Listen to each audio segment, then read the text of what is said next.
بے زبانی زبان نہ ہو، بے زبانی زبان نہ ہو جائے، ملکہ پکراج۔ آپ بیتی۔ لچھی گام۔ تمام سٹاف کو بتا دیا کہ فلاں دن روانگی ہوگی۔ کشمیر کے نزدیک ہی ایک جگہ تھی جسے کئی لوگ لچھی گام اور کئی دراپا کہتے تھے۔ اس میں ہر قسم کا شکار تھا، ریچھ کثرت سے ملتا تھا، باقی ہرن، نیل گائے، بارہ سنگا، جنگلی مرغ بھی کثرت سے تھے۔ دراپے میں بہت بڑا گیسٹ ہاؤس تھا جس میں اپنے پورے سٹاف کے ساتھ رہ سکتے تھے۔ سرکار کو مجھے ساتھ لے جانا کچھ مشکل نظر آتا تھا۔ انہیں یہ پریشانی تھی کہ جموں کشمیر تو ٹھیک ہے، مگر لوگ کہیں گے کہ کیا اس کے بغیر شکار بھی نہیں ہو سکتا؟ کچھ عجیب سا لگتا۔ بڑی سوچ بچار کے بعد یہ طے پایا کہ سازندوں کا جانا تو ناممکن ہے اور اسے اردلی کے لباس میں اردلی بنا کر ساتھ لے جایا جائے۔ اردلی کے لباس میں جہاں سرکار جائیں آزادی سے جا سکوں گی۔ حکم کی دیر تھی، اسی وقت درزی حاضر ہو گیا، ناپ لیا، اردلی کا لباس سلا۔ چھوٹا بند گلے کا کوٹ، برجس، سر پر ململ کی رنگی ہوئی پگڑی، پاؤں میں کالا بوٹ۔ برجس پہننی مشکل ہو جاتی ہے، بڑی جد و جہد کے بعد پہن لی۔ بند گلے کا کوٹ اور بوٹ بھی پہن لیا۔ مصیبت پگڑی کی ہو گئی۔ بال اتنے بھاری اور لمبے تھے کہ پراندہ بھی پہننا ناممکن تھا۔ پٹیالہ میں بہت خوبصورت پراندے بنتے تھے، رانیاں مہارانیاں بھی ازار بند اور پراندے پٹیالہ سے منگواتی۔ میرا بھی دل چاہتا کہ پہنوں، مگر پہنتی تو پراندہ زمین پر گھسٹتا۔ ایک اردلی بڑی اچھی پگڑی باندھتا تھا، اسے کہا گیا بال چھپا کر کسی طرح پگڑی باندھ دو۔ سکھوں کی طرح سر پر بال باندھ کر پگڑی رکھ دی۔ آئینہ دیکھا تو ایسی بدصورت لگ رہی تھی کہ اپنے آپ سے نفرت ہو گئی۔ رنگ بھی کالا تھا، ویسے بھی کچھ فربا تھی۔ اسی لیے سرکار نے میرے 2 نام رکھے ہوئے تھے۔ جب چڑھانا چاہتے تو بھٹیارن کے نام سے بلاتے، جب غصہ آتا تو مجھے محرم کی پیدائش کہتے، کیونکہ میں ہنستی بہت کم تھی۔ بال اوپر کر کے پگڑی سے عجیب بھیانک سی شکل ہو گئی۔ سرکار نے تصویریں بھی کھینچی، مجھے اکثر دکھاتے کہ اچھی طرح دیکھ لو، یہ تمہاری شکل ہے۔ کشمیر سے ڈاچی گام تک موٹروں میں جانا تھا۔ سرکار کی موٹر میں پچھلی سیٹ پر خسرو جنگ اور سرکار کے ڈرائیور کے ساتھ اردلی کی حیثیت سے میں بھی بیٹھ گئی۔ جہاں ڈاچی گام کی پگڈنڈی شروع ہوتی تھی سب موٹریں کھڑی ہو گئی۔ سرکار کے اترنے سے پہلے مجھے دروازہ کھولنا چاہیے تھا۔ سرکار موٹر کھڑی ہوتے ہی جلدی سے نیچے اتر گئے۔ سائز گھوڑے لے کر کھڑے تھے، ہر ایک کے لیے گھوڑا آتا وہ سوار ہو جاتا۔ جب میرے لیے آیا تو 2 اردلیوں نے پکڑ کر گھوڑے پر سوار کر دیا۔ سب کے گھوڑے یک کے بعد دیگرے قطار میں چل پڑے۔ راستہ اتنا خطرناک تھا کہ آنکھیں بند رکھنے کو دل چاہتا۔ بمشکل 2.5-3 فٹ پتھریلی پگڈنڈی، ٹیڑھے میڑھے پتھر، سیدھی چڑھائی، پگڈنڈی کے دونوں طرف کئی فٹ گہرائی۔ گھوڑے ایسے سدھے ہوئے تھے کہ کئی جگہ پھسلنے والے پتھر پر ایک پاؤں جما کر پھر دوسرا پاؤں رکھتے۔ کئی دفعہ دونوں پاؤں تھڑ کر کے نیچے کی طرف پھسلتے، وہ آگے کے پاؤں سے سنبھال لیتے۔ 2-3 دفعہ گھبرا کر گھوڑے سے اتر پڑی، مگر چڑھائی اس بلا کی تھی کہ 2 منٹ میں ہانپ گئی۔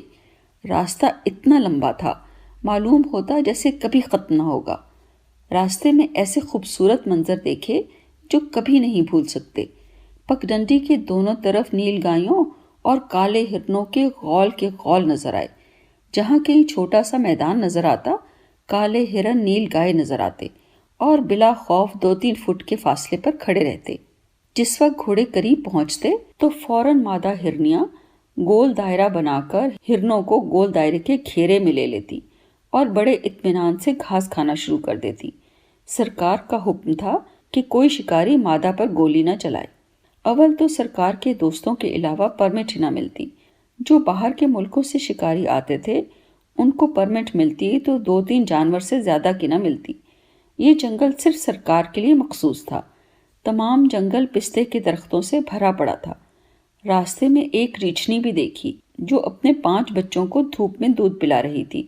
ایسی گہری نیند سو رہی تھی، اس نے آنکھ کھول کر بھی ہماری طرف نہ دیکھا۔